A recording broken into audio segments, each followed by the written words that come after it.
J'ai une excellente nouvelle. Cet épisode est sponsorisé par Apnea, le nouveau spécialiste de vente de matériel d'apnée en ligne. Vous pouvez y retrouver des bipalmes Motion Off, des monopalmes 7 Composite, des masques C4 ou encore des lunettes Evolve sur apnea.com.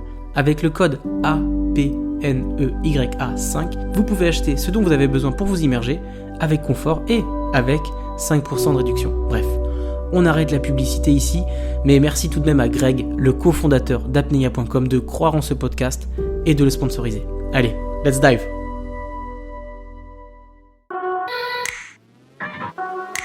Bienvenue sur la Freediving Family, le podcast 100% apnée, 100% francophone. La Freediving Family, ce sont des interviews pour explorer les motivations, les peurs, les déclics et découvrir les parcours inspirants de nos femmes et nos hommes dauphins. Je suis Julien Moreau, membre de l'équipe de France d'apnée AIDA 2024, ainsi qu'AIDA Master Instructeur. Mais je suis avant tout, comme vous, un amoureux de l'océan et de la communauté apnée. Depuis 2021, je parcours le monde, de Bora Bora au Blue Hole égyptien. Sur ma route, je tends le micro aux freedivers vivant leur rêve de grand bleu. Installez-vous confortablement et bonne écoute à vous.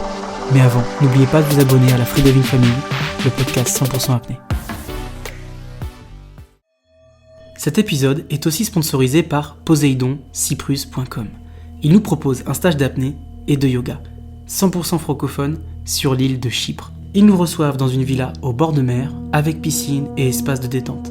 Il y a aussi un chef particulier qui va vous préparer tous les jours des repas végétariens. Tout est inclus, on n'a plus qu'à profiter. 10 places maximum, encadrées par 3 professionnels. Les places sont limitées, alors rendez-vous sur PoseidonCyprus.com, Océanide. Bonjour la Freediving Family, c'est Julien Moreau. Aujourd'hui, je reçois Claude Chapuis, une figure emblématique de l'apnée française et internationale, car il est l'un des cofondateurs de l'Association internationale pour le développement de l'apnée, plus connue comme AIDA, mais qu'il aime prononcer EDA, comme tout bon français.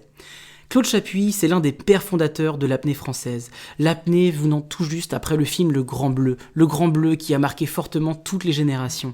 Sorti fin 1988, il devient très vite culte, même si les critiques au Festival de Cannes le reçoivent mal, il marque l'époque. Imaginez un peu, partout en France, des aventuriers des abysses qui tentent de reproduire les exploits du français Jacques Mayol et du sicilien Enzo Maiorca. Descendre avec l'aide d'une gueuse et remonter avec un parachute rempli d'air. Cela a donné lieu à de nombreuses expérimentations techniques, chacun de son côté tentant de battre des records et de devenir un membre du Grand Bleu. Cela ayant donné lieu à de tristes disparitions comme celle de Cyril Isoardi ou de Loïc Leferme. La course au record a motivé Claude Chapuis et Roland Specker à créer des règles communes pour établir des records officiels, mais surtout pour assurer la sécurité des amoureux du Grand Bleu. En 1992, AIDA est créé. Claude Chapuis et la bande des Niçois développent l'apnée moderne. Ils organisent les premiers championnats du monde d'apnée profondeur, en équipe et puis ensuite en solitaire. Imaginez un peu 40 apnéistes, 120 plongeurs bouteilles à l'époque pour assurer la sécurité. Imaginez aussi l'aventure humaine que c'était avec Claude Chapuis, qui était le mentor de Guillaume Néry, qui a de nombreux records du monde et de multiples titres de champion du monde. Claude Chapuis, il a aussi créé des gueuses avec Loïc Leferme pour atteindre des profondeurs de 171 mètres dans la rade de Villefranche. Claude, il a établi lui-même un record du monde de 5 minutes 15 qui a été reconnu, c'est très drôle pour l'époque, par un huissier. Parce qu'à l'époque, c'était des huissiers, il n'y avait pas de fédération qui validait des records, ce qui explique aussi la création d'AIDA. Imaginez un peu cette époque où tout est à créer, tout est nouveau. Le podcast Freediving Family, le podcast 100% apnée, consacre 2 épisodes à l'histoire de Claude Chapuis, tant il nous fait voyager dans l'histoire de l'apnée et nous partage sa vision de la pratique, solidaire, sécuritaire et pédagogique. Vous écoutez le premier chapitre, le deuxième sortira dimanche prochain. Claude Chapuis, ou le père fondateur de l'apnée moderne, c'est sur la Freediving Family et ça commence maintenant. Salut Claude. Bonjour Julien. Est-ce que je pourrais t'appeler Chaps parce que j'ai compris que c'était quand même ton surnom. Je lisais récemment le livre de Loïc Leferme, L'Homme Poisson, et dedans, il te surnomme Chaps. Est-ce que tes amis t'appellent encore Chaps ou c'est que Claude? Ah oui, c'est triste, tout le monde m'appelle Chaps. Mais non, c'est pas triste, ça date du club d'athlétisme en terminale. Ah ouais, Mais mon d'accord, ça vient du entraîneur lycée, d'athlée, quoi. il n'arrêtait pas de m'appeler Chapuis sur champignon, parce qu'il fallait que je cours plus vite dans la course d'élan du saut à la perche. Je lui dis, mais t'as pas autre chose? En plus, c'est le grand-père du perchiste français Collet, Ok. mon entraîneur. Allez, Et donc j'ai dit, et puis il a trouvé Chaps, et tout le monde m'appelle Chaps après. Ok, donc c'est encore ton surnom. Hmm. Ouais. Bon, bah, Chaps, enfin plus précisément Claude Chapuis, tu es un des pères fondateurs de AIDA, cofondateur de l'Association internationale pour le développement de l'apnée.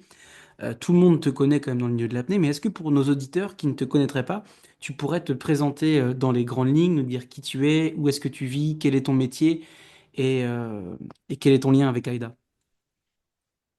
Tiens, merci Julien de me permettre de corriger l'histoire grâce à toi. En fait, quand on parle de fondateur ou de cofondateur de l'association internationale EDA, c'est en fait Roland Roland en Specker. 92 donc qui a décidé de créer Roland Specker dans le nord-est de la France, de créer la sauce. On avait fait 2 ans avant, oui, un stage déjà pour essayer de jouer au Grand Bleu et de faire en sorte que les gens ne se tuent pas en jouant avec les gueuses. Mais 2 ans plus tard, comme il se passait n'importe quoi, on a dit il faut homologuer les records. Et il a dit je crée la sauce. Donc il l'a créé à Saint-Louis, dans le nord-est de la France. Et il y a eu une bande de potes. Et pendant 2 ans, c'était un petit peu tranquille. Et ça a vraiment décollé en 94, où il a fallu commencer à reconnaître des records. On a créé les règles parce que la CMAS et la FIPSAS en Italie pour des records d'Umberto, avait répondu, ben, nous, on n'homologue plus rien. De toute façon, depuis 1970, la CMAS homologuait plus rien. Donc voilà, Roland Donc a la commencé à CMAS, qui est s'éclater. la... Il m'a dit, allez, maintenant tu deviens mon directeur technique, tu résous tous les problèmes de règlement. J'étais content. Et il y avait aussi une dizaine de potes avec. Voilà, donc on peut dire il y a bien une dizaine de cofondateurs. Voilà, j'ai un peu rétabli la vérité. Ok, et dans les cofondateurs, dans les copains, il y avait qui dans cette bande? Alors, j'ai le PV de l'Assemblée générale. Il y avait de tête Roland Specker, il y avait sa femme, Isabelle, il y avait, oh là là, il y avait peut-être Thierry Meunier, quelqu'un qui a beaucoup fait du côté de Fougères en Bretagne. Et si ça intéresse, il faudrait que je recherche. Ok, il y avait Olivier Heleux déjà à l'époque? Non, pas du tout, pas du tout. Il y avait Roland Specker, sa femme, il avait 5, 6 potes, et il y avait moi, et voilà. Ok, et Loïc Leferme n'était pas au début Ah de non, non, AIDA? mais il aurait fallu d'abord qu'ils arrivent à naître et à faire leurs études. Non, je déconne. Non, ouais, ils sont arrivés, en fait, par moi, par l'université à Villefranche, dans les premiers stages d'inspiration, mais dans les années 92, 93, 94. Ok, Voilà, hein. quand j'avais Alors, 5 6 ans, quoi. voilà, ouais, excuse-moi pour revenir à ta question, on va dire que moi, je suis originaire de Grenoble. Je voulais faire prof de musique, ça a raté. Ma mère m'a dit, c'est pas un métier. J'ai dit, je vais m'inscrire en fac de sciences pour faire des études. Et puis, comme je faisais beaucoup de sport, heureusement, il y a un pote qui m'a dit, viens à Nice. Il y a un concours pour être pris à la fac des sports. Allez, voilà. Donc, ma vie a commencé quand je suis arrivé à Nice. En 77, le premier truc que j'ai fait, c'est que j'ai acheté une combi. J'ai voulu la mettre, ça, je l'ai réussi à la mettre. Et pour l'enlever, j'ai dû demander à des gens. Donc, c'était une combi de chasse. Je te dis pas la honte. Hmm. Et bon, j'étais skieur, je faisais de l'athlétisme. Et quand je suis arrivé, évidemment, sur la Côte d'Azur, bah, j'ai dit vive la mer, Cousteau, l'aventure Cousteau. Donc, j'ai passé mes diplômes de plongée. J'ai commencé évidemment à faire de l'apnée dans les années 90. Et puis j'ai tout fait, moniteur plongée, nitrox, trimix, le monitorat de ski évidemment, qui m'a beaucoup aidé pour les règlements d'apnée. Et puis plein d'autres trucs. Je passe et je travaille aujourd'hui maintenant à la fac des sports depuis fort longtemps, parce que j'ai les cheveux blancs. Je crois que je suis le plus vieux prof de STAPS de France. STAPS, ça veut dire sciences et techniques des activités physiques et sportives. On appelle les STAPS les étudiants qui font des études dans les facs des sports en France. Ok. Voilà, et il me reste encore 2 ans à faire, je pense. Il fait beau sur la Côte d'Azur. J'adore mon métier. J'ai tout Et là, ça dit. te fait quel âge, Claude? J'ai 66 ans. Ah, t'as Donc, 66 ans? pour le plus Mais grand non. plaisir des élus, Ah je ouais. partirai à la fac, à la retraite à 68 ans, après avoir fait une dernière fois le con dans la mer, puisque Hmm. j'ai des activités à la fac des sports qui touchent pas mal le monde de la mer et de la montagne. Ok. Bon, bah merci pour cette présentation de toi, Claude. Mm. Tu sais, le podcast s'appelle Freediving Family parce que je suis très attaché à l'aspect groupe, à l'aspect communauté. Et je voulais te demander, mais c'est qui aujourd'hui ta Freediving Family? C'est qui ta communauté au milieu de l'apnée? Ah! Je dirais ma communauté, c'est les rares potes encore qui ont vécu l'aventure incroyable des années 90 à 2000, même si on a continué après. Et ils sont encore un peu dans le coin ici, hein. Ceux qui m'ont aidé à faire décoller surtout les premières compétitions d'apnée. En 94-95, là, il y avait Loïc Leferme, Pierre Frolat, et Olivier Heuleux, évidemment. Et puis après, Guillaume Néry plus tard, et puis plein de potes et tout, qui étaient en fait tous des étudiants la plupart du temps, Hmm. qui, qui cherchaient un peu des trucs à faire, exotiques, et ils se sont dit, tiens, ça a l'air pas trop compliqué, l'apnée, ça a l'air un peu l'aventure, on fonce. Voilà, donc moi, c'est ma bande de potes qui sont très proches ici. Pardon, c'est ma bande de potes très proches. Et puis, je vais dire, j'en ai, je sais pas, un bon gros millier que je ne connais que via email. Des gens avec qui je suis en relation depuis 10, 15, 20 ans parce que on a beaucoup je suis pas le seul, on est beaucoup à avoir essayé d'aider pour que l'apnée, elle se développe. Donc ça tisse des liens et tout. Et moi, j'ai les meilleurs amis du monde que j'ai jamais rencontrés et que je connais que sur Internet. Ah, c'est drôle ça. Quelle planète. Mais en tout cas, c'est vrai que Claude, je connais personne qui répond aussi rapidement aux mails que toi. Oui, mais alors ne me parlez pas de WhatsApp et tout, là. C'est très compliqué. J'ai pas le temps de tout faire. Ok, donc ta Free Diving Family, c'est ceux qui étaient là au début de l'aventure euh, Oui, AIDA. absolument. Et bien sûr qu'il y a encore Olivier Deleu, des gens comme Marc Ounil, voilà, et plein de copains. Ok. Du coup, Claude, j'ai vu que tu as organisé de nombreuses compétitions. Tu as participé à organiser les premiers championnats du monde en équipe AIDA. Tu as aussi développé les championnats du monde en solitaire. Mais en tant qu'athlète, tu as participé que 4 compétitions AIDA de 2000 à 2002 et une fois en 2012 en République tchèque. Pourquoi est-ce que tu préfères être du côté des organisateurs, de ceux qui développent, de ceux qui font la promotion de notre sport, que athlète? Pardon, pardon, je suis désolé pour tous les auditeurs du podcast. Je te rappelle tout de suite, je suis en train de faire une visio, mais j'ai presque fini. C'est pas grave. Désolé, je suis vraiment désolé. Il n'y a pas de souci, Claude. C'est un apnéiste qui appelle. C'était qui alors? Alors, pardon? C'était qui? C'était une C'est star? un apnéiste plongeur qui passe son diplôme au Krebs d'Antibes et qui cherche à avoir une équivalence parce qu'il a un gros passé, une énorme expérience pour devenir aide instructeur. Voilà, comme il veut devenir un professionnel de l'apnée, les gens sont souvent intéressés pour essayer de devenir aussi un aide instructeur dans le monde, puisque ça reste encore aujourd'hui Ça une reste la référence, référence, un ouais. critère de qualité pour un Hmm. enseignant, voilà, d'être aide instructeur. Je pense que tu es une des personnes qui a le plus certifié d'instructeur. Tu es à plus de 217 instructeurs. Tu le savais ça? Ah, alors ça, je me demande où tu as trouvé l'info. Ah oui, sur le site Ah, d'Aide international, sûrement. exactement, ouais. Ah oui, ben c'est bien fait, voilà. Comme ça, chez EDA, tout est transparent. Oui, alors, j'ai formé énormément de gens au début. Et là, depuis quelques années, comme il y a plein de gens qui font plein d'apnées partout, qui sont des très bons moniteurs de la Fédération française de plongée, d'ailleurs, hein, aussi, ce qui reste quand même une formation correcte par rapport à des pays où des fois les formations d'apnée, c'est un peu exotique, hein. Voilà. Et ces gens deviennent professionnels, puis ils voudraient être aussi instructeurs. Voilà. Donc moi, je les aide en faisant soit des e-formations à distance pour la partie théorique pour leur faire des équivalences, ou aussi évidemment pour leur faire des équivalences directes quand c'est nécessaire, puisqu'il faut avoir un peu de bon sens dans cette histoire. Voilà. Ok, donc Claude Chapuis, un des plus gros formateurs d'instructeurs avec 217. Mais la question à laquelle tu n'as pas répondu avant qu'on soit interrompu par le téléphone, c'est j'ai vu que tu avais organisé beaucoup de compétitions, mais toi, en tant qu'athlète, tu n'as participé que à 4 compétitions, et dont 3 en France et une en Ah, République oui, tchèque. non, tu ne sais pas tout. Ok, En fait, parce que si tu cherches sur EDA et le profil de l'athlète, tu dois trouver que trois quatre compètes. c'est ça, quatre Voilà. compètes. Le ranking international EDA, il n'existait pas quand on a commencé à faire les compétitions. Donc en 96, on a fait le premier championnat du monde à Villefranche et donc là, il fallait pas se louper. Voilà, donc j'ai organisé avec Olivier Heuleux, Loïc Leferme et toute la bande de potes, mais on n'a pas participé. Pour notre plus Ok. grand malheur, à l'époque, la France, elle a perdu parce que bon, c'était par équipe. On comptait les points de tout le monde, mais les Français n'étaient pas au point, tu vois. Donc, je ne donnerai pas les noms, mais que l'histoire ne retiendrait pas.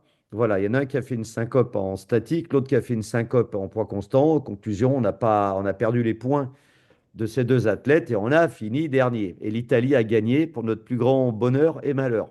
Le Hmm. Grand Bleu, ça se répétait. Voilà, les Français battus par les Italiens et tout.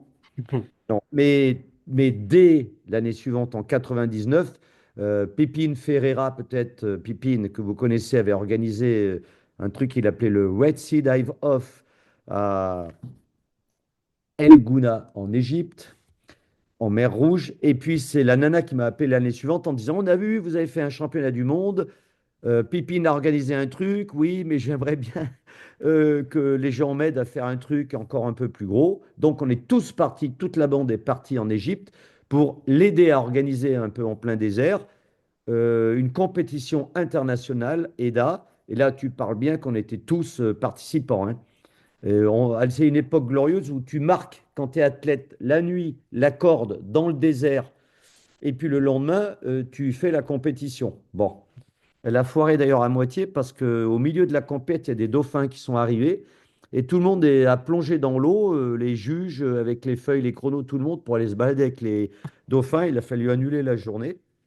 Et après, on a continué parce que, bon, on avait tous les Niçois qui étaient quand même costauds, hein. Il y avait Loïc Lefermé, il y avait Pierre Frolat, il a créé son équipe de Monaco à l'époque. Mais moi, j'avais Olivier Heuleux, Jean-Michel Pradon, c'était terrible. Voilà. Et donc, j'ai demandé à Umberto de faire le deuxième championnat du monde, chacun son tour, hein. Il avait gagné, mais non, c'est toi qui organise, c'était en Sardaigne, à Santa Teresa. Et rebelote, hein, on est là. L'Italie a fait premier et la France a fait deuxième. Mais moi, j'étais compétiteur à l'époque avec Olivier Le et tout, hein. Hmm. Voilà, ma grande spécialité à l'époque, c'était le statique. Je faisais trembler les Italiens, mais bon, ça n'a pas suffi. Bon, mais après, ça a continué. En 2000, on a organisé ce qu'on pourrait appeler le deuxième championnat du monde, qu'on avait transformé en Coupe du monde d'apnée. Il y a eu trois étapes en Belgique, en Suisse et en France. Et en France, c'était encore chez nous. Et là, pour la première fois, enfin, les Français, par équipe, ils ont réussi à battre les Italiens. Ouais. Et Voilà. c'était les hommes et les femmes en plus. C'était les. Alors oui, ben, j'en profite et je te remercie. Il a fallu mener un sacré combat en 2000 pour essayer d'expliquer aux quelques tribus d'apnée qui existaient dans tous les pays à l'époque, qui discutaient et qui créaient l'apnée sportive dans le monde grâce à Internet. Voilà, nous, on mettait un peu de l'huile dans cette histoire. C'est pour ça que j'aime bien les emails. Voilà, maintenant, tout le monde sait tout maintenant. Et donc, on a bien réussi à fédérer l'apnée mondiale grâce à Internet à l'époque. Et en 2000, on a dit on va faire une compète de filles. Et là, on a commencé à entendre des gens qui disaient mais non, les filles, en fait, les gens ils vont venir à la compète et puis ça sera les copines qui vont venir avec, qui vont faire l'équipe. C'est pas sérieux, et tout. Bon, on passe. Donc, on a réussi à imposer le truc et c'était génial. Donc, 2000, début des compètes féminines. C'était encore par équipe chez EDA parce que nous, on disait si on fait un truc individuel, tout le monde va cartonner parce que tout le monde va annoncer le truc qu'il a envie d'annoncer. Et alors que l'équipe, le groupe permettait de contrôler l'équipe déjà à l'époque. Et dans les réunions du soir, c'était moi, j'aimerais bien demain annoncer 60. Et les autres, ils répondaient, mais ça ne va pas la tête, non, tu l'as fait une fois par hasard. Et si tu syncopes, nous, on perd les points. Donc, c'est comme ça que l'équipe contrôlait.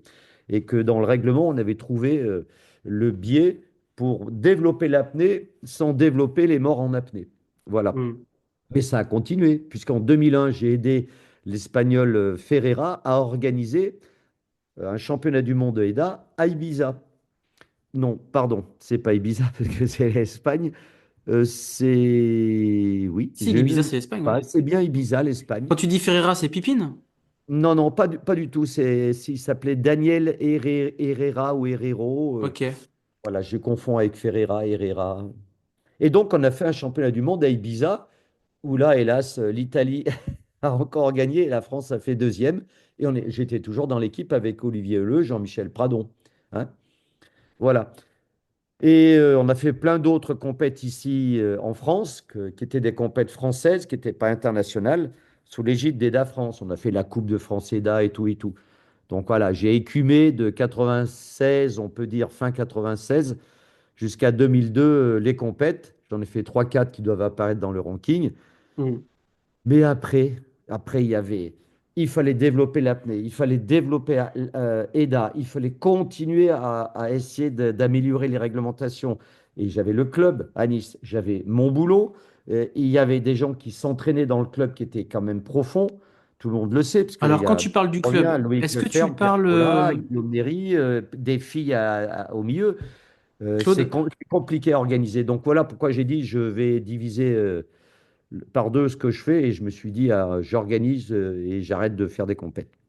Ok. Et quand tu parles du club, est-ce que tu parles du fameux SIPA ou tu parles du club universitaire? Mais le fameux club, tout le monde confond dans le monde entier, ça n'a jamais été le SIPA. Je suis méchant, mais j'adore le SIPA, parce que c'est moi qui étais le premier président du SIPA. Non.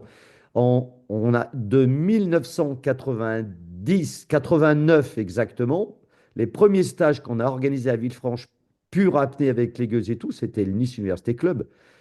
Premier Nice championnat du monde Université Club. organisé, c'est le Nice Université Club. Et les cinq mondiaux qu'on a organisés, 1996, 2000, 2005, le premier mondial individuel, toujours ici, 2012 et 2000, dernier championnat du monde par équipe pratiquement, et 2019, c'est le NUC qui l'a Ok. organisé, c'est mon club. Voilà. Mais en 2000, quand Loïc s'entraînait, Loïc Leferme, je lui ai dit, c'est bon, il y a plein de mecs qui s'entraînent. Moi, je suis tous les côtés avec la fac. On avait un demi-bateau qui se courait après. On était 25 dans un 460 semi-rigide, Avec un un pneumatique. 40 chevaux, c'est bien ça? Voilà, avec un chien en plus à bord. Mhm. Voilà. Et Il s'appelait dedans, comment ben, c'était le chien de partait qui ça? c'était le mien en fait, parce que comme j'avais plus le temps après de sortir le chien, je le sortais en même temps qu'on faisait l'apnée.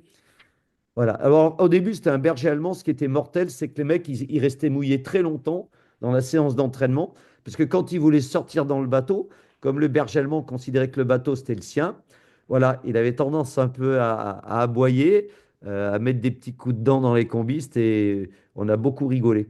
Hmm. Voilà. Et comment il s'appelait ce fameux berger allemand? Il s'appelait Ibrook. Il Ibrook. s'appelait Ibrook. Voilà. Bon, après, tu me diras, j'ai eu un Golden que tout le monde sait que c'est des pâtes à modeler, hein, c'est des amours, les Golden. Il aboyait aussi, mais il mordait plus. Voilà, c'était Hmm. sympa. Mais t'imagines dans un bateau, un 460, avec des fois, il y avait, je sais pas, les 4-5 les plus profonds du monde qui s'entraînaient.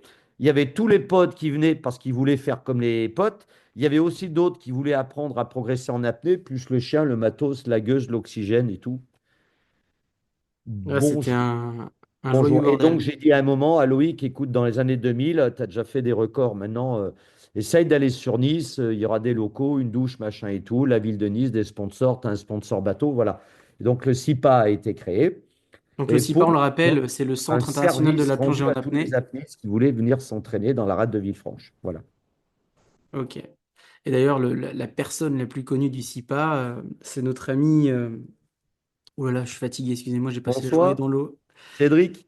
Cédric Palerme, donc Eh on oui. l'embrasse, Cédric, qui fait quand même partie des figures de l'apnée en France et qui est au SIPA depuis le début. Ah oui, oui, il a une mémoire d'éléphant. C'était adorable le podcast qu'il a fait. Et je trouve génial comme mec. Voilà. C'était l'histoire de sa vie et c'est très bien parce qu'il y est encore. Hmm. Donc Claude, donc ça c'est vraiment tous les débuts. Tu as fait de la compétition au début, ensuite tu t'es consacré au développement. Dans 2 ans, tu es à la retraite, tu auras 67, 68 ans. Est-ce qu'un jour on peut imaginer Claude Chapuis qui retourne en compétition, par exemple dans les catégories master à la CMAS, ou pas du tout? Est-ce que tu veux mettre de côté un peu AIDA ou au contraire tu veux te consacrer à fond dans le développement de l'apnée? Quels sont tes projets pour la retraite? Ah ben moi, je vais vite retourner dans la rade de Villefranche quand je m'ennuierai beaucoup pour essayer de proposer plein de trucs avec mon club, toujours le même. Le club NUC, voilà, d'aider encore des étudiants à progresser parce qu'ils sont super ces étudiants. Tu les fais progresser et puis après ils deviennent tes propres moniteurs.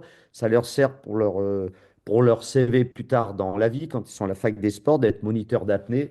Donc non, je retournerai dans la rade, je ferai plein de sports de tous les côtés, puisqu'il y a la montagne et la mer ici à Nice. Aucun souci, et j'essaierai de faire le maximum pour aider EDA encore à avancer, EDA France, qui s'est quand même super structuré depuis 1998, la date officielle de la création de la partie française de EDA. Voilà. Où il faut toujours, et la Fédé de plongée, c'est la même chose. Il faut toujours plein de bénévoles pour aider à avancer et tout. Alors pourquoi il y a cette situation un petit peu bivalente dans le monde ou en France? Ben, c'est simplement, il n'y a pas de bizarrerie. C'est parce que comme EDA a commencé en 90, 92, alors que personne ne s'occupait plus d'apnée, ben voilà, on a organisé des trucs, on a fait des règlements des compètes, et puis bien plus tard, la CMAS et la Fédé française, elles ont dit, et partout dans les pays, les fédés nationales affiliées à la CMAS ont dit, ben, nous, on fait de l'apnée. Mais maintenant, on ne peut pas dire à EDA International, pousse-toi, maintenant, il n'y a plus que la CMAS qui organise les compètes. Et d'ailleurs, c'est très très bien qu'il y ait deux championnats du monde. Il faut juste se coordonner pour qu'ils soient assez espacés pour que les athlètes puissent faire les deux. Parce que des compétitions mondiales, pour des athlètes de niveau mondial, c'est important. Tu vas pas faire des compétitions dans ton coin de planète avec tes trois potes et aller faire une fois dans la vie le championnat du monde en disant je vais être bon. Il faut s'y préparer.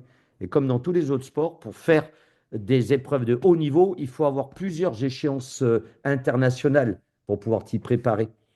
Donc, il reste encore plein de choses à développer et j'essaierai d'aider comme je le peux, hein, parce que de toute Ok. façon, les retraités, ça s'ennuie, c'est bien connu.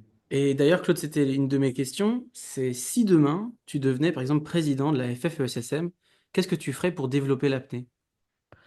Ah ben, je viendrai immédiatement serrer la pogne à EDA France. Ça fait je ne sais pas combien d'années, y compris dans les championnats du monde, qu'on leur demande de venir et discuter pour qu'on essaye. Alors, on va rester que dans l'Hexagone. Parce qu'au niveau mondial, AIDA International, dont le siège est en Suisse, elle organise ce qu'elle sait faire depuis l'origine. Elle continue à faire des championnats du monde parce que c'est des lieux, ces rencontres internationales qui fédèrent. On s'en fout des étiquettes. Mais les athlètes de niveau mondial se rencontrent, discutent, parlent de sécurité, parlent de matériel, de techniques d'entraînement. Et ça, c'est comme partout dans les autres sports. La compétition, ça fait avancer la connaissance et après, ça sert dans l'enseignement de tous les jours. Voilà, donc c'est très bien. Et je viens encore d'oublier ta question. C'était si demain, tu étais président de la FFESSM, qu'est-ce Eh que bien, tu on ferais comme discuterait au action? moins en France avec le DTN, la Commission nationale apnée. Alors là, ça tombe très bien. Vous allez avoir un exemple pour que tout le monde comprenne bien que les gens qui sont des bénévoles chez EDA, parfois le sont aussi à la Fédé, et parfois, par exemple pour les bénévoles chez EDA, passent leur vie à aider la FFESSM à avancer. Donc, je vais vous donner quatre, cinq exemples. Le dernier en date, c'est le championnat de France là, qui va se dérouler à Villefranche-sur-Mer cette année. Je crois que c'est début juillet. Le neuvième ou dixième championnat de France Voilà, il y volleyball. a le Nice Abyss Contest qui théoriquement va être organisé. Bon, on sait qu'avec la conférence mondiale sur les océans des Nations Unies, peut-être que fin juin, ça va être compliqué parce que les gens ont tendance, les autorités, à interdire un peu d'aller dans l'eau. Donc, on va voir. Mais c'est ça qui est très bien, par exemple. Le Nice Abyss Contest et le championnat de France, séparés d'une semaine, les athlètes qui viennent, ils font deux compètes de très bon niveau et il y a Ouais, une ça, c'est bien. mutualisation des moyens. C'est génial. Voilà. Puis là, le SIPA et la Fédé, ils n'ont pas de mouillage pour mouiller sur 170 mètres. Voilà. Donc, à la fois Cédric, qui est un pote, mais aussi qui est au SIPA, il m'a appelé, il me dit Claude, tu veux pas me prêter le mouillage? J'ai dit, ben, le mouillage, c'est bon, tu l'as demandé, voilà. Et il y a Richard Thomas, donc le DTN, que tout le monde connaît, hein, de la Fédé, et c'est son rôle un peu sur le plan sportif. Il m'a appelé, il m'a dit, bon, ben, on a un petit problème pour le mouillage. J'ai dit, ben, le mouillage, c'est pareil, on te le prête. Tu vois, ça marche comme ça. Un jour, j'étais en train de faire à Bormes-les-Mimosas avec Roland Blanc, le président de la FFESSM de l'époque, un stage d'apnée pour la Fédé parce qu'il me l'avait demandé. Et puis, je lui ai dit, tu crois pas qu'il faudrait commencer à faire un peu des compètes en France, machin? Il me dit, ouais, mais c'est compliqué. Je lui ai dit, c'est pas compliqué. Je te file les règlements EDA. Il y avait un copyright hein, sur les règlements EDA. Je te file les règlements EDA. Tu fais une réunion avec des gens qui sont un petit peu expérimentés et ils vont te créer des règlements FFESSM et vous pourrez commencer à créer vos compétitions. Dans Vous quelle avez année la ça, Claude? licence, voilà. Et donc, je lui ai filé tous les règlements. Et tant mieux, maintenant, 98% des règles de compète et d'AUCMAS, c'est les mêmes, tant mieux. Et ça, c'était en quelle année? Alors, de tête à Bormes-les-Mimosas, bah, il faudrait regarder. Moi je gomme souvent le passé pour regarder vers l'avenir. Il faudrait regarder quand est-ce que Roland Blanc il a été président de la Fédé, de la FFESSM. Ok, bah, c'était Je crois avant les qu'il championnats de France, il en est tout parti, cas. il est parti de la Fédé 2 ou 3 ans après. Ok, c'était avant la création des championnats de France au libre, là. Ah bah absolument, parce qu'ils ont commencé en France par la piscine. La profondeur, c'était très, très compliqué. Et je pense qu'avec raison, avec juste raison, les gens de la Fédé à l'époque, ils ont dit, on va d'abord commencer par la piscine. On contrôle, c'est pas trop compliqué, tout et tout. On va asseoir notre expérience, et puis après, ils ont franchi le pas pour la profondeur. Ils ont commencé par la piscine en France. Hmm. Ok. L'anecdote voudra qu'en 1996, quand j'ai mis en place avec la bande de potes le premier règlement du premier championnat du monde EDA, en 96 à Ajaccio, une équipe fédérale avec des chasseurs à l'époque, mais c'est pas péjoratif puisque c'était les chasseurs sous-marins qui, dans une commission chasse sous-marine, on leur avait dit essayez de vous occuper de l'apnée, de cette chose-là. Et donc, ils ont dit, oh, bon, on va essayer. Il y a tout le monde qui fait des compètes, machin, du poids constant, des trucs. On va voir si c'est possible. Donc, ils sont allés à Ajaccio. C'est marrant, hein, parce que le mondial EDA, il était à Ajaccio cette année. Merci Hmm. Abdel et ton équipe Merci de l'avoir Abdelatif fait. Alouache, merci Chantal Voilà, Marzin, merci merci Abdelatif Nicolas Aloual, Jaouen, voilà, Chantal Marzin et puis toute la bande de potes, Emmanuel Zuccarelli. hmm, Marine Russo. Génial. Ah, Marine Russo, il y avait peut-être Clémentine Marie dedans, je sais pas, il y avait plein de gens. Bon, j'ai pas pu y aller, ça m'emmerde parce que j'aime bien le figatel. Mais bon, alors, il y avait les cours à la fac. Et du coup, Claude, pour... Et en 96, la Fédé, elle fait une compète, pardon, elle essaye de mettre en place avec, il y avait Jean-Michel Pradon, je me souviens à l'époque, tiens. Elle essaie de voir si c'est possible de faire une compète. Alors, ils n'ont pas eu de chance, c'est levé la mer, pas possible. Et ils ont dit c'est trop compliqué à organiser, les câbles en travers, le mouillage qui dérape, machin. Donc, ils ont dit on ne peut pas faire le mondial. Pour l'instant, c'est prématuré. Et juste un mois après, on faisait le championnat du monde. Mais évidemment, l'endroit était mieux choisi. Villefranche restera pour moi toujours un paradis profond, protégé du vent d'Est et du Mistral, avec un court trajet très court. Tu fais 300 mètres et puis tu as 200 mètres de fond. Donc, bon, voilà. Donc, voilà pourquoi, pour revenir sur la Fédé, si moi j'étais président de la Fédé, eh bien, c'est Frédéric Dimiglio en ce moment. J'essaierai immédiatement de venir dire, allez, comment on fait en France pour que tout le monde cède? Voilà, hein, bah tiens, par exemple, pour un championnat de France, pour qu'on mette en commun du matériel, voilà, le mouillage, il n'y a pas que ça. Bon, mais finalement, je crois que c'est déjà commencé, puisque tout le monde sait très bien que le président de EDA France, Philippe Péan, il est dans la commission nationale apnée de la FFESSM. avec la nouvelle Laetitia présidente Minier, Laetitia Minier. Laetitia Minier, la présidente de la commission. Philippe Péan m'a donné son téléphone il y a 2 jours pour que je l'appelle, sûrement pour voir si on ne peut pas filer un coup de main pour leur championnat de Hmm. France ou faciliter les choses. Et on va Parce que que ce soit j'organise pour la Fédé, un... pour EDA France ou pour n'importe quoi, organiser aujourd'hui en 2025 une compète profondeur, il faut que ça soit sérieux, ça reste compliqué, c'est le monde sous-marin, c'est de l'apnée, c'est profond, il faut beaucoup de rigueur, donc bah, c'est pas facile. Du coup, Claude, pour revenir un peu à l'histoire du NUC, donc tu as coaché, tu as accompagné beaucoup de gens, tu as eu beaucoup d'amis qui étaient des champions comme Pierre Frolat, Brigitte Banégas ou encore Guillaume Néry. Est-ce que tu aurais des anecdotes à nous raconter un peu sur le jeune Guillaume avant qu'il devienne le tenant en titre, le record de France avec son 126 mètres, qui d'ailleurs n'a pas été détrôné depuis 10 ans. Mm. Est-ce que tu as des anecdotes sur le jeune Guillaume, par exemple, que tu as accompagné? Oh, mais j'en ai sur tous les jeunes, que ce soit le jeune Pierrot Frolat, le jeune Louis Clefferme, la jeune Brigitte Banégas, Aurore Asso, et puis évidemment Guillaume Néry, plein d'autres. Eh ben, Guillaume, il est arrivé comme tous les autres avec son pote. Voilà. Je sais qu'il faisait de l'apnée avec son pote dans le bus et tout, machin et tout, et qu'il avait entendu parler de. Voilà. Donc, on l'a vu arriver un jour, et puis ben, il est sorti avec nous, et tout et tout. Mais je ne sais pas si on imagine ce qui se passe dans la tête d'un jeune ado, parce que Guillaume, pour moi, il restera toujours dans ma tête un ado, même s'il a quand même bien grandi. Et il a grandi en bien, en plus, et c'est pas le seul. Et donc, quand il est arrivé, vous imaginez un bout de 16 17 ans, là, avec son pote, ils sont dans le bateau. Alors, dans le bateau, il y a Pierre Frolat, il y a Loïc Leferme, il y a plein d'autres mecs. Je ne parle pas de moi, mais il y avait plein de gens qui étaient bons. Voilà, et évidemment, ils voulaient un peu faire comme les autres. Donc, bah, ils faisaient comme les autres. Ils descendaient. Mais avant, la première anecdote, je me souviens, Tout le monde connaît le film Karate Kid. Et donc, dans Karate Kid, il veut faire du karaté, mais il y a un vieux maître de karaté qui lui dit, donc d'abord, tu prends un chiffon et puis tu frottes la voiture. Je crois que je me souviens que de ça, parce qu'il fallait faire des tours en frottant avec le chiffon et ça lui préparait son mouvement de défense. Voilà. Bon, et donc je pense qu'il a bouilli d'impatience. C'est effarant. Je lui donnais un Spontex.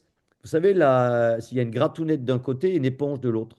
Voilà, c'est bon. Et je lui disais, ça te dérangerait, Guillaume, d'aller en dessous là pour frotter les algues qui sont un petit peu incrustées sur la coque du bateau. Et vas-y, que je te frotte le bateau, que je te frotte le bateau. De toute façon, ils l'ont tous fait. Ça fait partie des méthodes d'entraînement où on se met au service du groupe. Tout le monde fait tout le monde porte le matériel, tout le monde l'installe, tout le monde frotte le bateau, range le matériel. Bon voilà, bah, c'est une façon amusante de l'entraîner, puisque quand tu passes ton temps à frotter la coque du bateau à l'envers, tu es obligé de le faire en apnée. Voilà, et ça te rend très rustique comme apniste. L'anti-bourgeoisie, qui hélas, Hmm. des fois, a un peu cours dans le monde de l'apnée. Ça me hérisse les poils. Voilà, donc c'est la première anecdote que j'ai sur Guillaume. Et puis la deuxième, c'est qu'il venait à la piscine Fielding pour s'entraîner. Je crois qu'ils étaient à deux sur une mobilette. Il n'y avait pas de scooter à l'époque. Je ne sais même pas si c'était une mobilette. Ils étaient à deux sur un deux roues. Je ne sais pas comment ils sont restés en vie pour venir à l'entraînement et tout. Mais bon, voilà, c'est Karate Kid. Hmm. Voilà, c'est bien. Et puis après, la deuxième, ça concerne à la fois Guillaume, à la fois Pierre et à la fois Loïc, ils y sont tous passés. Des fois, on s'entraînait pour favoriser en poids constant. On ne le fait plus maintenant parce que c'est plus profond, donc c'est plus compliqué. Mais quand on était dans des profondeurs de 50-60 mètres, ça nous arrivait de mettre le plomb à 2 mètres du fond, sur un fond évidemment connu, de sable, où il n'y avait pas d'embrouille, de filet, de matelas ou de trucs glauque. Voilà. Et donc, je le faisais exprès parce que quand on arrive, pour favoriser en profondeur les progrès, il y a des centaines de moyens techniques dans l'entraînement pédagogique ou des astuces des vieux coachs. Et en fait, quand tu descends dans le Grand Bleu, hein, quand tu descends faire par exemple 80 mètres et que tu es sur un fond de 150 mètres, bah, ben, quand tu descends, tu as la corde, tu as les yeux fermés peut-être maintenant aujourd'hui, puis quand tu arrives, c'est le bleu-noir, quoi. Tu es au milieu de nulle part. Mais pour que les gens, parce que chaque fois qu'on descendait, au début c'était l'aventure quand même, hein, on inventait les règles de sécurité, l'organisation du groupe des apnistes de surface et tout le protocole en cas d'urgence, on l'inventait à chaque sortie et il s'améliorait à chaque sortie. Donc les gens qui plongeaient, ils plongeaient un peu dans l'inconnu. Moi, pour leur donner un peu confiance, et quand tu es confiance, tu es relâché. Quand tu es relâché, les oreilles passent mieux. Voilà, tu es tranquille, tu es paisible. Donc, la lumière du soleil à Villefranche, quand elle tape le sable, même à 60 mètres, ça te la renvoie. Tu arrives, tu n'es pas dans le grand bleu ou dans le grand noir. Tu es dans le grand chez toi parce que tu vois le plomb, le sol, le machin, tu es très détendu. Hmm. Et ces bougres, j'avais beau leur dire, vous touchez pas le sable, c'était plus fort qu'eux. Ah. À une époque même, il n'y avait pas de longe au début, hein. Donc, et j'arrive au plomb et je me sens très bien. Et hop, je fais les 2 mètres de plus, je ramasse une poignée de sable. Et puis je remonte, et puis quand j'arrive, la première chose que je fais, c'est hop, je jette la poignée de sable à la tronche des apnéistes de sécurité. Ouais, vous voulez un peu de sable? Inconsciemment, c'est amusant de le dire comme ça, mais inconsciemment, les gens veulent toujours, quand ils plongent et qu'ils ressortent, parler de ce qu'ils ont fait ou montrer ce qu'ils ont fait. Ils regardent leur profondimètre, ils font, oh putain, 62.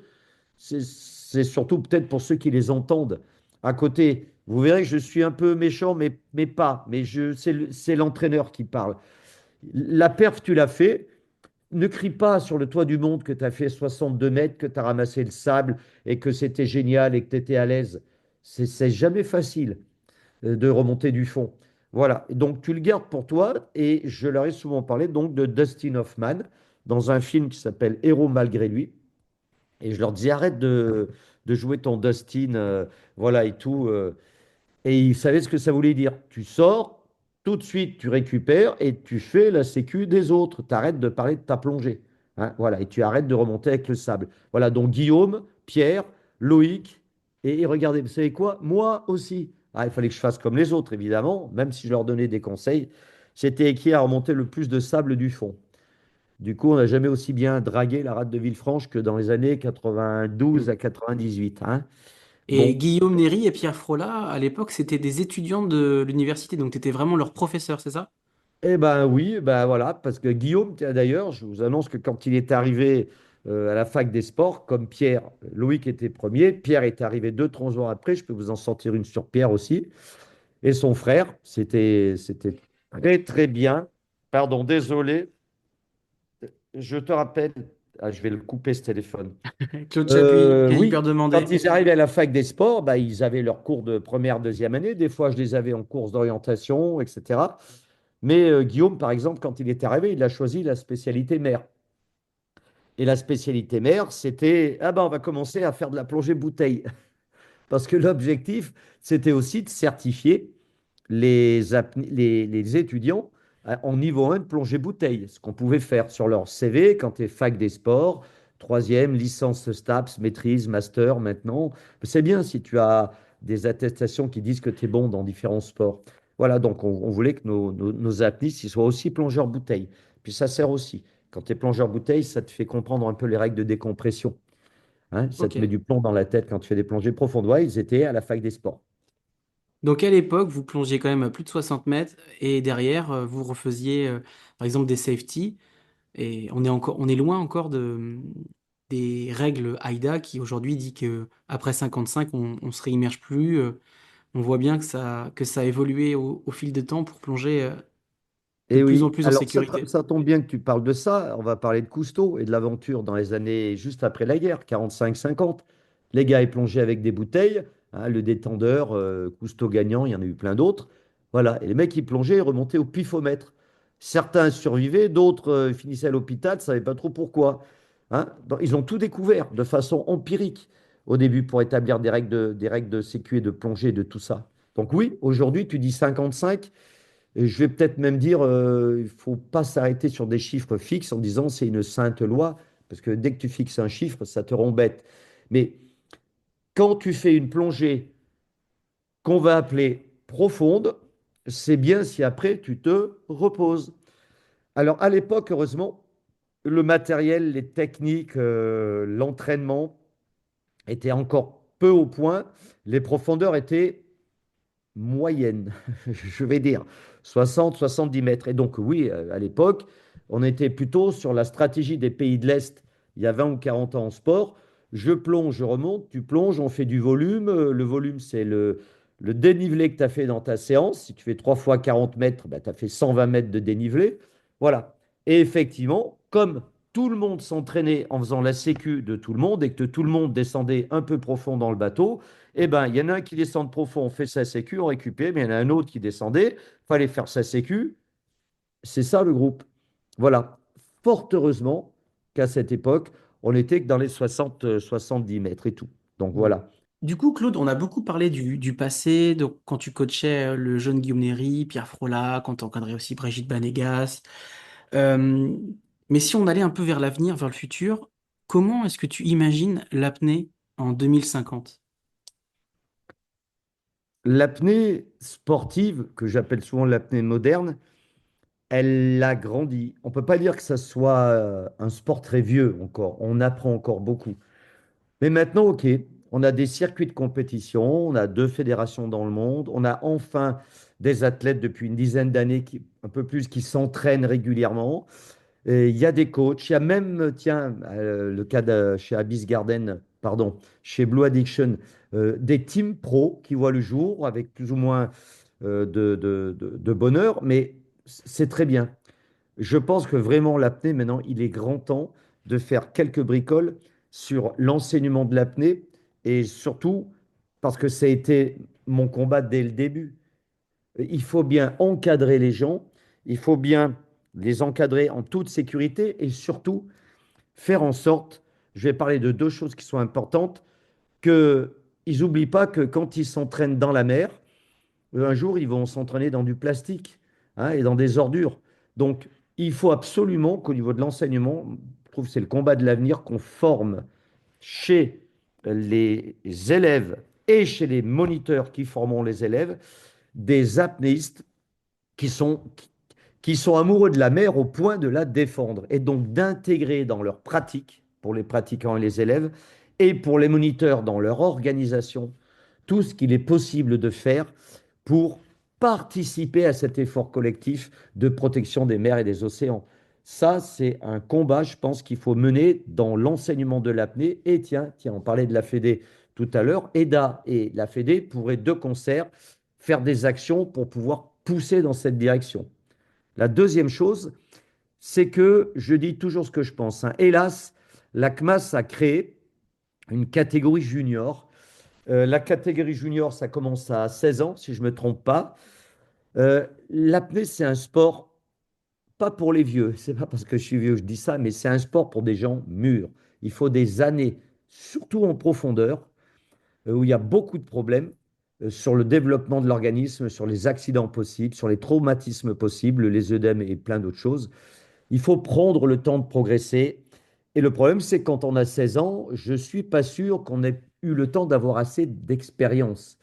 Si on prend des jeunes de 16 ans et qu'on les balance en compétition, et pourquoi pas mondiale, pour les faire rêver parce qu'ils ont un titre mondial ou médaille, où ils font un podium, j'ai peur que ça leur tourne un peu la tête trop tôt. Et pourquoi? Parce que si on veut faire un championnat du monde à 16 ans, junior, il faut bien s'y entraîner. Ça veut dire qu'on va s'entraîner avant 16 ans. Ça veut dire que qu'est-ce qui va se passer? Il va y avoir des parents ou dans certains clubs, peut-être, je dirais, des instructeurs ou des moniteurs pas assez bien sensibilisés au sujet, qui, dès l'âge de 12, 13 ans, vont voir des jeunes qui marchent bien parce que les parents les ont inscrits dans le club. Il n'y a rien à reprocher aux parents. C'est très bien d'inscrire les jeunes dans des clubs plutôt que de leur faire faire des conneries tout seuls dans leur coin de planète. Mais on ne va pas commencer à 13, 14 ans à entraîner des gens, à leur mettre des équipements de pointe de compétition avec du carbone de tous les côtés, des pince-nez, à leur dire, ah ben on progresse pour qu'ils s'esquintent les poumons, je passe les tympans. Je trouve que c'est prématuré et donc il faut absolument, ça fait plus de 20 ans que j'ai écrit des choses, je sais pas pour faire cocorico. Heureusement, EDA qui s'y est mis en retard, a pris mes articles et a proposé des standards pour les jeunes. Moi, j'aimerais bien qu'à la Fédé, on parle beaucoup à la Fédé de plongée et aussi chez EDA, donc ils sont dans le même panier, hein, de ce problème des jeunes. Comment construire des contenus pour les jeunes avec une apnée basée sur le jeu, la découverte et le monde marin, et en passant du temps sous l'eau, aucun souci, ils progresseront. Mais je pense que 18 ans, c'était un bel âge pour commencer la compète. Alors Voilà, je voulais qu'aujourd'hui, parler de si l'avenir, je les résume, enfants et les océans. la Confédération mondiale des activités subaquatiques autorise les jeunes de 16 ans à faire de la compétition en profondeur sans limite de profondeur, c'est bien ça?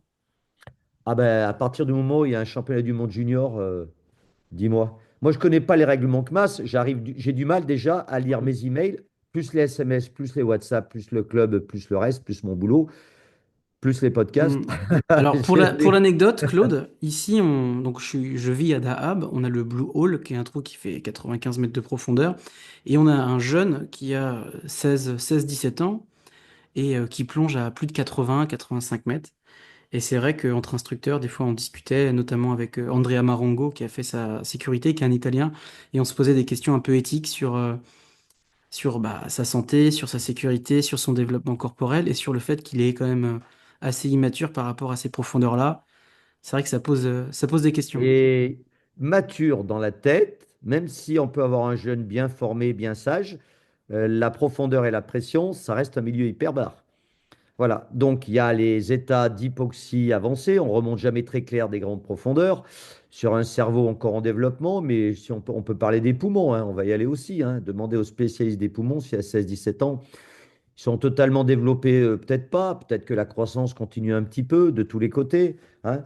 C'est très bien de se poser des questions éthiques. D'ailleurs, on pourrait s'en poser, y compris pour les gens d'aujourd'hui, hein. Quand on fait des entraînements en hyper-capnie, vous savez que c'est pour améliorer la tolérance de l'organisme à supporter les pressions partielles ou une Le CO2. concentration de CO2 dans l'organisme importante, mais ça a fait un mal de tronche. Et tout le monde sait très bien que le cerveau, il supporte pas l'hypercapnie, ni l'hypoxie d'ailleurs. Alors j'ai fait un épisode Voilà, avec hein. Marion Nouliane, qui est Ouais, neuroscientifique et donc qui a fait des études je la connais sur le bien. cerveau et qui nous disait que ça n'impactait pas le cerveau ni l'hippocampe qui gère la mémoire. Donc que ça Alors, on soit a parlé de l'hypercapnie ou ça l'hypoxie. longtemps, c'est vrai. Elle a raison de rappeler qu'aujourd'hui, sur le plan scientifique, on n'a pas d'éléments pour montrer que c'est dommageable pour le cerveau, l'apnée. Mais par contre, on sait très bien que le cerveau, qui est le plus grand consommateur d'oxygène du corps, eh bien, il ne supporte pas l'hypoxie et l'hypercapnie. Donc, à la limite, quand on est vieux, majeur et tout, on est responsable de soi. Mais bon, est-ce qu'à 16, 17 ans, il faut Mm. commencer à se balancer dans les grands fonds en compétition jusqu'au point sur des annonces d'annoncer des plongées qui sont limites et ou alors qui nous font sortir au-delà de la limite. Voilà, pour qu'on finisse sous l'oxygène. Bon, la philosophie Ça du pose sport. Moi, j'ai question. jamais aimé hein, de voir les gens avec la bouteille d'oxygène à Mm. la sortie. Claude, je te propose qu'on passe maintenant sur le jeu des questions rapides. Donc l'objectif, c'est je te propose deux choses et tu dois répondre de manière hyper instinctive le plus rapidement possible. Et je pose des questions qui sont forcément dures. Mondiaux en équipe ou en solo? En équipe. Pourquoi? Parce que l'équipe contrôle le groupe. Le solo, c'est bien, mais c'est l'aventure d'une personne. L'équipe, c'est l'aventure d'un groupe.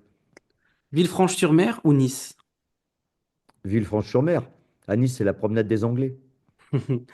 Le nuque ou le SIPA? Le Nuc. Aïda ou Kmas? Aïda. Lenteur ou rapidité? Je ne vois pas ce qu'il y a derrière cette question. Je dirais Joker. Ah ouais? Bon non, bah, j'aurais pensé que tu aurais dit la lenteur, le fait de progresser dans la rusticité. Ah, tu m'aurais dit patience ou précipitation. J'aurais dit Hmm. patience. Ok. Question dure. Si demain tu devais replonger avec quelqu'un, est-ce que tu irais plonger avec Guillaume ou avec Loïc Leferme? Avec les deux, Nos limites ou poids constant? poids constant. Le No Limit est fabuleux, marrant, intéressant, mais comme il nous emmène dans des profondeurs très, très importantes, il y a de gros, gros problèmes de sécurité. C'est pour ça que ça n'existe pas en compétition. Hmm. Et d'ailleurs, toi, tu as pratiqué le no limite. Tu allais sur quelle Ben, profondeur on à l'a tous l'époque? fait, hein. Hmm. Mais je préférais le poids constant parce que je voulais donner l'exemple. Voilà. Et puis, on n'est jamais toujours très favorisé. On ne peut pas dire que mes oreilles, c'était fabuleux. Alors, moi, je préférais le poids constant parce que je pouvais faire encore le malin et titiller tous les mecs dans le bateau. Ah, Voilà. ok. Et à Ah, l'époque, il le faut no un limite, petit vous le faisiez tête peu, en haut ou en tête tant en bas? qu'homme avec ses hormones, malgré le coach et le discours du coach, on essaye Mhm. de. Hein. Et à l'époque, le no limite, vous le faisiez tête en haut ou tête en bas? Ah, bon, on a commencé tête en bas. D'ailleurs, la plus extraordinaire anecdote que peu de gens connaissent, c'est que quand, en 2007, Loïc a disparu, il avait un problème de construction de gueuse. Je lui ai dit, bah, je te prête ma gueuse du haut, une gueuse tête en bas. Toute petite, facile et tout. Puis il a progressé, progressé, progressé, progressé, 150, 160, 168, 170, tête en bas. Hmm. Ouais, ça plongeait à Voilà. 171, et là, s'il Et est le jour décédé, c'était en où bas. il a eu le problème des cordes qui se sont croisées, il est arrivé en bas à 171, la tête en bas. Hmm. Je ne sais pas qui pourrait le faire aujourd'hui, hein. Je sais pas. Je pense à des Italiens comme peut-être Tito Zappala. Euh, Oui, peut-être. Allez, je vais en- peut-être oser dire Guillaume Néry aussi, parce que quand je sais que, comme tout le monde, il a fait dans les 136 mètres, tête en bas, 137, je ne sais plus quand. 139 même, le jour où, tu sais, où ils ont mis 10 Ouais, mètres le de jour où ils plus. se sont trompés dans la corde, parce qu'ils avaient mis du scotch, c'est quand même Ouais. monstrueux, hein. Ouais. Championnat Bon. du monde à Chypre où il avait Ah ben annoncé oui, hein, je sais pas. Dès 129, il est arrivé à 1990, 139. dès 90, on avait mis des marqueurs sur la corde pour cette raison. Je ne comprends pas comment 20 ans plus tard, certains ont pu, pour des raisons que j'ignore, dire qu'ils allaient marquer avec du scotch. C'est bien, ça a servi de leçon à tout le monde, mais pas forcément, parce que j'ai encore vu des morceaux de scotch il n'y a pas très longtemps sur certaines vidéos récentes. Hmm. D'ailleurs, une proposition que j'aimerais faire pour la sécurité en compétition, c'est interdire les câbles de couleur bleue. Oh euh, là là là là, parce merci de que, nous tendre la perche. Mais il y en a parce que même qui m'ont j'étais à demandé d'avoir Bora des cordes Bora. noires, Mais oui, à parce que Bora ça Bora, les par gênait de exemple. voir la corde en descendant. Ouais. Blanc, jaune, blanc, jaune. Blanc Et ou jaune jaune. fluo. Ça serait bien de le mettre dans les textes parce que quand j'étais à Bora Bora, il y avait le Bora Abyss Contest et je n'arrêtais pas de dire qu'il faut pas qu'on plonge avec cette corde bleue. Mais comme Je la vais personne ne vite, vite voulait. le dire à Émilie, que Ouais. j'adore. Voilà, qui organise Euh, le Bora Bora Abyss Contest. voilà, tu vois, je me suis retrouvé au fond à faire trois mouvements de bras pour rechercher le câble. Parce que tu Et cherchais la corde. j'ai dû Évidemment, reprendre mais ma bien longe sûr. pour trouver le câble. C'est la ligne de vie. Elle doit être vue de tout le monde, de la Sécu, de tout le monde et évidemment des athlètes. Donc corde blanche ou corde jaune fluo, ça serait bien de les mettre dans les textes pour la sécurité en Absolument. compétition. Et très très bonne idée, très très bonne idée.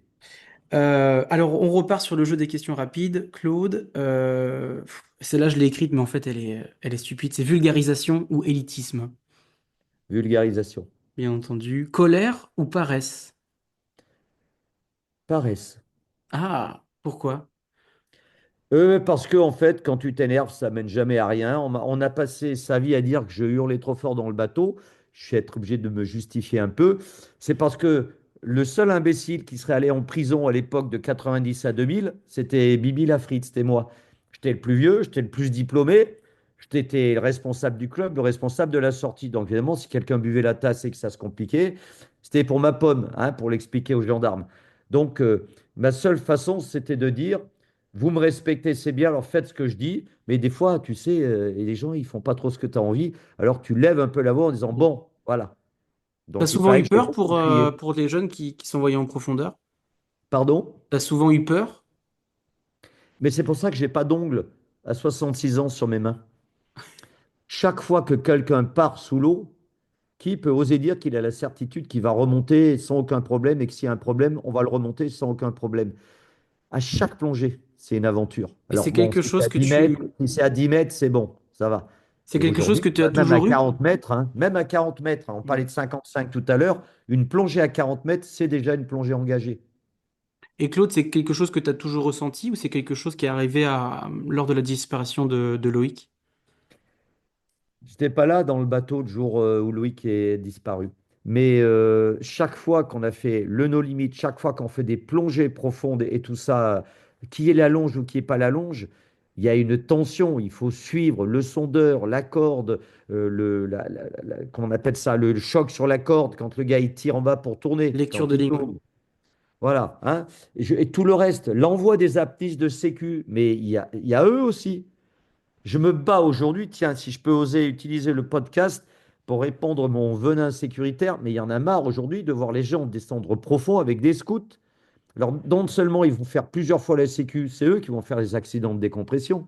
Et pour vouloir bien faire, un jour, s'ils descendent, ils descendent, et ils descendent profond, ça m'énerve de voir des gens non longés faire une sécu à 40 mètres. Comment on peut oser, à part si on est Superman, personne n'est Superman, remonter un gars qui est un énorme carton de 40 mètres avec le scooter, il y a toujours une part d'incertitude, parce que le gars, il tient la gâchette sur le scooter, mais merde, il est en apnée lui aussi, et puis il est tendu, puis il fait des efforts pour remonter.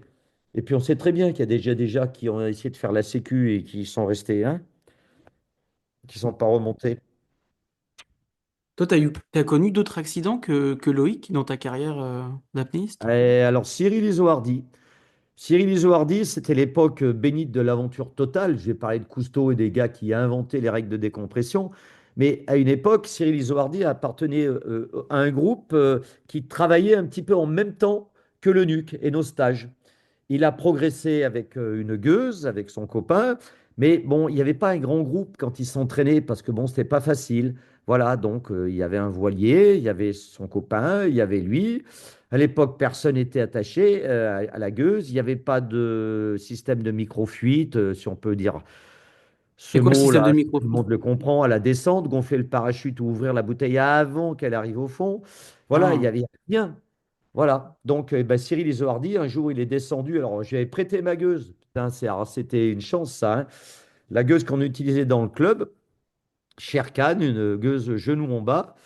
Et parce que j'avais les championnats de France de ski universitaire à Oron. Voilà. Et j'ai appris sur les pistes à midi qu'il n'était pas remonté. Voilà. Il a ouvert la gueuse. La gueuse, elle est repartie en surface. Et lui, il n'est jamais arrivé. Voilà. Et c'était ta donc, gueuse alors. évidemment, on ne peut pas dire que s'il y avait eu un grand groupe, ça aurait arrangé le problème, parce que de toute Hmm, façon, à l'époque, personne n'était longé, hein. hmm. Ok. Et oui. Bah après, on le rappelle, l'apnée n'est, quand on compare à la plongée bouteille, c'est absolument pas un sport dangereux. Quand on compare à l'alpinisme ou encore au ski, les gens ne décèdent À pas la en apnée voiture, sportive. à la Les gens voiture. décèdent principalement à la chasse à cause de l'hyperventilation et du surlestage et du manque d'expérience.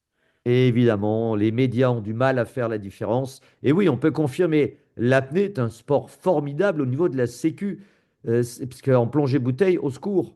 Mais quand j'entends aujourd'hui qu'il y a eu 160 morts l'année dernière, le mois dernier, pardon, sur la route, voilà, hein. Bon, Alors, du coup, Claude, on revient au jeu des questions rapides quand même.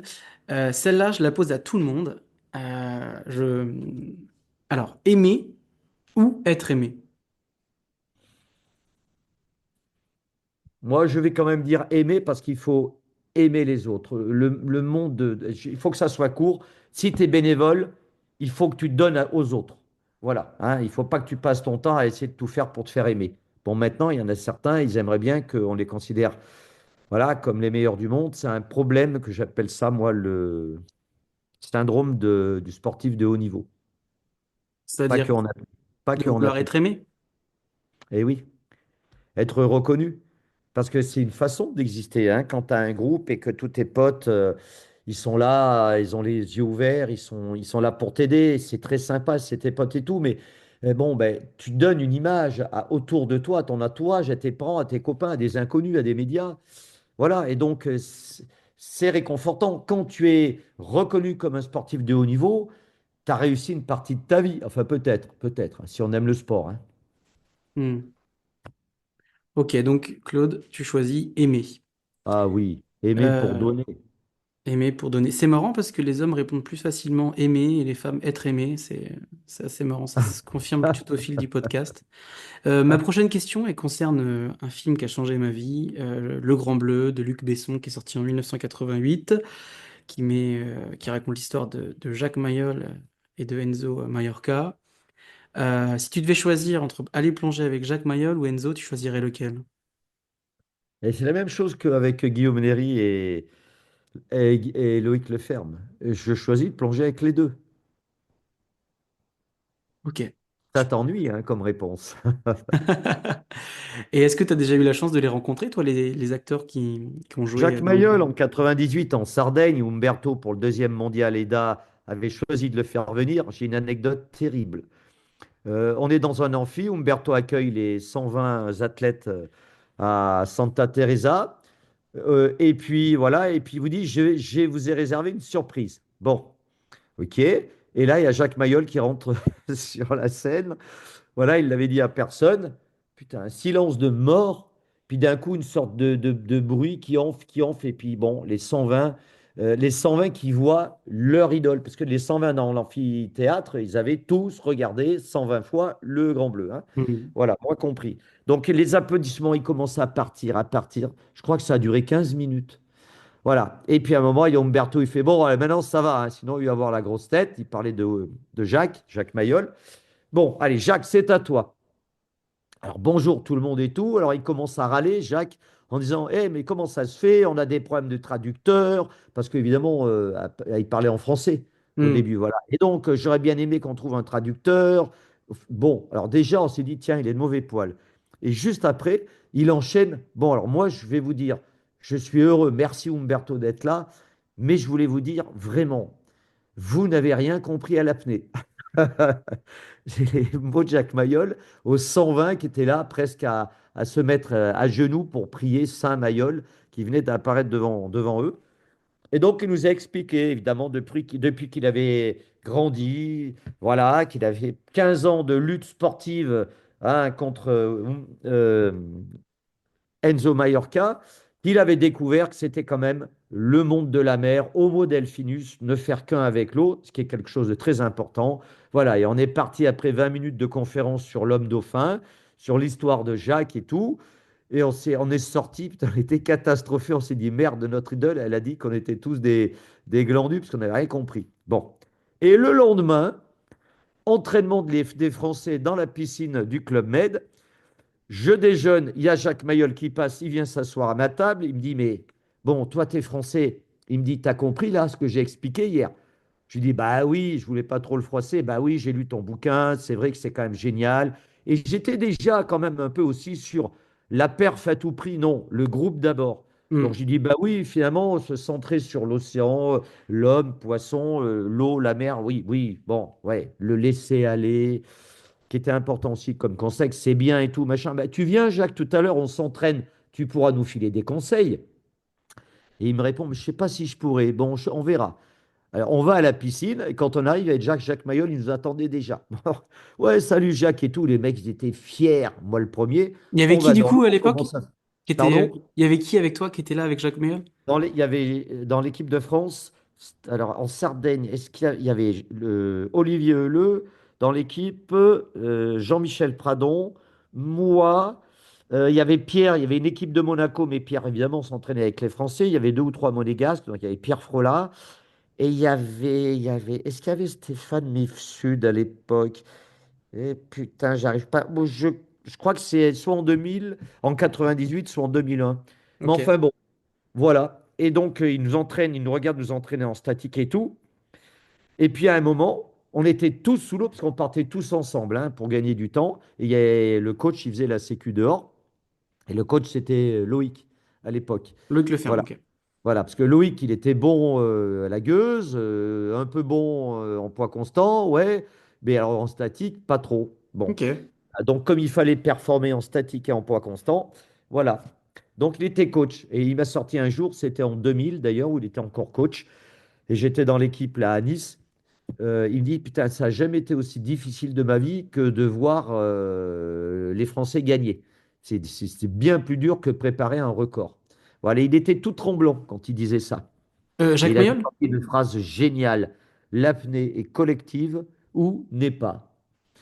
Bon, et Jacques Mayol, je reviens dans la piscine, il commence à parler avec Loïc. On était en train de faire l'apnée sous l'eau. Et il commençait, est-ce que tu crois qu'ils ont vraiment compris ce que j'ai dit hier? Parce que quand même, regarde ce qu'ils font là. Ça ressemble à rien. On était en train de faire l'apnée statique.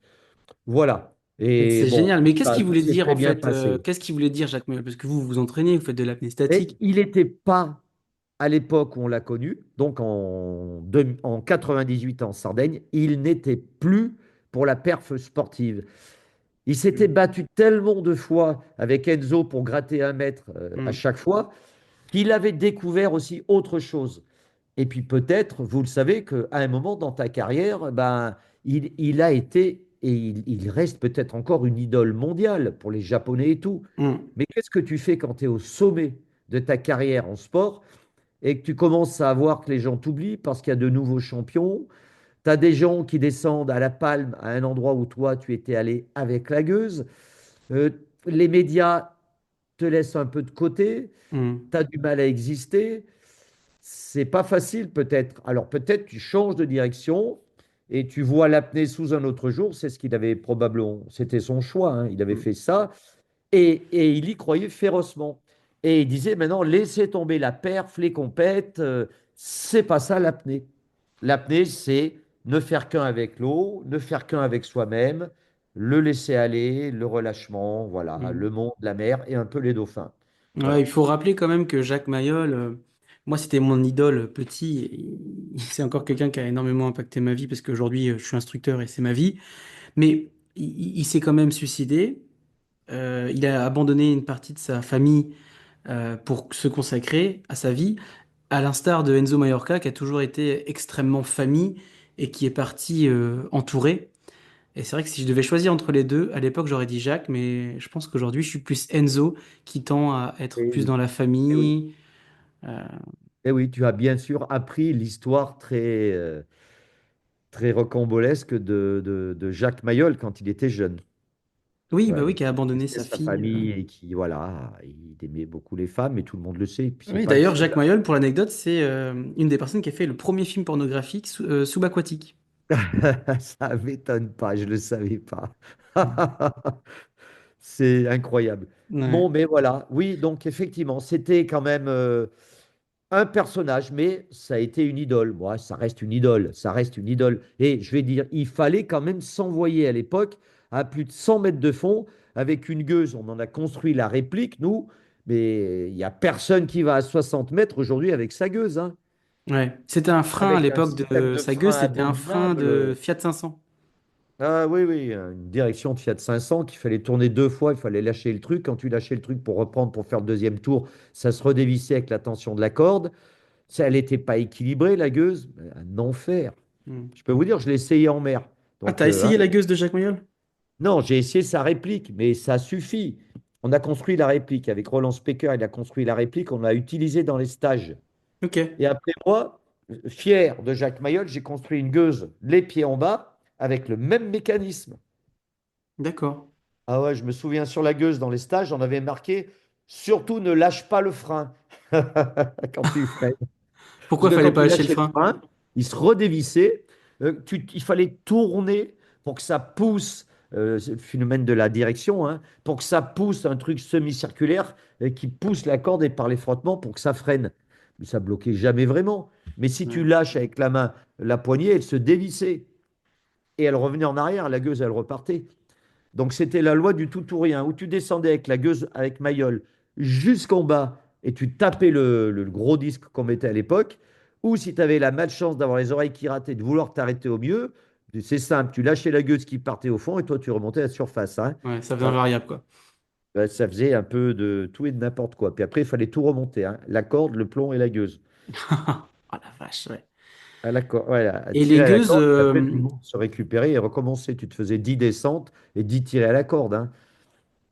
de Loïc Leferme, c'est toi qui les as fabriquées ou les as fabriquées Alors avec au début, on a commencé quand ils sont arrivés avec Pierre avec des gueuses en fer, mais très rapidement, on a construit des gueuses en inox, genoux en bas, que tout le monde connaît aujourd'hui, avec ces bloqueurs d'écoute, hein. C'est un voileux du port de Villefranche qui m'a dit, mais tes freins là, j'ai dit, mais c'est Jacques Mayol et tout. Il m'a dit, mais c'est de la merde. Et c'est là qu'il m'a montré les bloqueurs d'écoute, Ouais. qu'on appelle les pièces qui sont sur les ponts des bateaux et des Hmm. voiliers, et qui permettent d'étarquer ou de tirer les bouts des cordes pour tendre les voiles. Et c'est un frein unidirectionnel. Tu tires et puis quand tu lâches, ça reste bloqué. Hmm. Donc c'est un truc génial. Voilà, et donc on en a construit une en inox, après on en a construit une en inox la tête en bas, qui était celle qu'a utilisée jusqu'en 2007 Loïc, même si après il en a construit lui. Il a passé sa vie à construire des gueuses. C'est affolant. Moi, si j'avais voulu lui offrir un cadeau, je lui aurais offert un tournevis à Loïc, parce que on était quand même encore comme en bouteille. Construire les gueuses à l'époque, c'était se dire comment je vais l'améliorer. Alors des fois, tu faisais un truc, tu l'essayais, tu fais oh, popo surtout. À la disqueuse, tu coupais le truc et tu recommençais. Voilà, Hmm. donc ça a été une phase d'expérimentation, les micro-fuites, les doubles robinets, les doubles tuyaux qui rentrent dans les parachutes doublés, des doubles mousquetons, bref, Les doubles bref, mousquetons. voilà. Ah, j'ai un ami qui s'est retrouvé au fond du Blue Hole, il a ouvert son parachute, le mousqueton a pété. Il a dû Et remonter voilà, invariable. et voilà. Ben, la redondance et avoir une sécu, là tu comprends que ça pardonne pas. Imagine, tu es à 171, Ah tu ouais, gonfles et il pète. ah, Alors c'est s'il fini, pète, à hein. mon avis, c'est qu'il n'a pas été bien suivi, bien checké ou bien entretenu, hein. Ou Hmm. alors c'était un mousqueton de chez Prise Unique, hein. Bon. Ouais. Mais moi, enfin, j'ai tout vu, hein. J'ai vu des gens qui ont fait de la gueuse avec une corde à linge. Quoi? Oui, Mais non. et pas à 20 mètres. Mais c'est des Eh oui, fous. vous savez pourquoi? Eh, parce que c'était moins cher. Bah oui, on se croirait à Bord. Voilà, hein. Bon, alors les cordes noires, les cordes à linge, des gueuses qui freinent pas. Allez. Hmm. Ok. Et Bon, et Claude, j'arrive sur la question la plus difficile de ce podcast. Attention, le choix est dur. Est-ce que t'es plus de la team Star Wars, Harry Potter ou Le Seigneur des Anneaux? Star Wars. Allez là, c'est bon ça. Ah non, Ok, tu me redemandes Star Wars. ok, Star Le Wars. Seigneur des Anneaux est génial, une superbe épopée, mais Star Wars, c'est impossible. Impossible. 1977, je crois, le premier qui sort, Ah c'est mais pas toi, t'as possible. vu le premier Star Wars au Ah bah cinéma? oui, Oh quand là il est là, sorti. Ah ah bah la oui, hein. chance. Et voilà. Et après, évidemment, hein. Et voilà. Non, non, c'est une géniale aventure, le côté obscur de la force. Voilà. Et j'ai Oui, adoré parce qu'on a souvent joué avec ça, hein, dans l'apnée. Voilà, pour essayer de leur faire comprendre qu'il y avait autre chose, hein, dans l'apnée que, bon, putain, le profondimètre, j'ai checké mes palmes et tout. Bon, j'ai annoncé ça, ben, je suis sûr d'y arriver puisque je l'ai fait 2 fois la semaine dernière. Je vois pas pourquoi j'y arriverai pas maintenant. Tu vois, ce genre de certitude du jeune Jedi, Hmm. hein, du numéro un là, qui est en fait devenu après le numéro 4 dans la chronologie. Ouais. Je l'ai souvent utilisé là, hein, Moi, je les voilà. appelle mes padawans, mes élèves. Eh ben voilà, oui, oui, oui. Tu sais pourquoi? Parce qu'il faut du temps. Mais c'est pas que là, c'est dans tous les sports, mais un peu plus dans certains sports comme l'apnée. Parce que quand tu joues à la pétanque, que j'adore, même si je joue pas à la pétanque, ou au volley, bon, Mais quand tu t'envoies au sommet d'une montagne en spéléo sous-marine, ou quand tu t'envoies dans les volcans ou en apnée sous l'eau, c'est quand même une sacrée aventure. Et je peux te dire, tu as intérêt à comprendre dans ta tête que même si ça fait 10 ans que tu fais de l'apnée, tu ne sais pas tout sur l'apnée, sur le monde marin et sur toi. Donc, ça fait beaucoup d'incertitudes. Donc, il faut rester très, très raisonnable. Claude, je voulais te demander, aujourd'hui, bon, on est en 2025, ça fait 33 ans que AIDA existe. Qui, dans le milieu de l'apnée, t'inspire?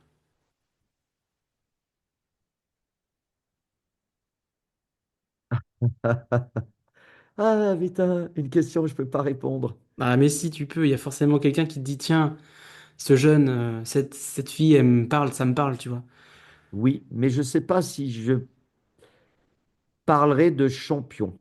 Parce que si on parle de champion, c'est parce que c'est perf. Non, pas forcément champion, ça peut être n'importe qui. En fait, qui aujourd'hui dans l'apnée t'inspire et tu te dis, tiens, c'est trop cool ça.